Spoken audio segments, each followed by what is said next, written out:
આપણું કર્મ. જ્યાં સુધી આપણું કર્મ સાચી જગ્યાએ નહીં હોય ત્યાં સુધી આપણે દુઃખી અને નિષ્ફળ રહેશું. સુખો અને દુઃખો કર્મ પર આધારિત છે. અનીતિ, અન્યાય કે ખોટું માણસની જિંદગીનું મોટું નુકસાન આપે છે.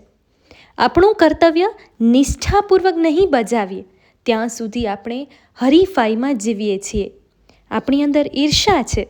ખોટા ભાવો, નેગેટિવ વિચારો જીવનને બગાડે છે.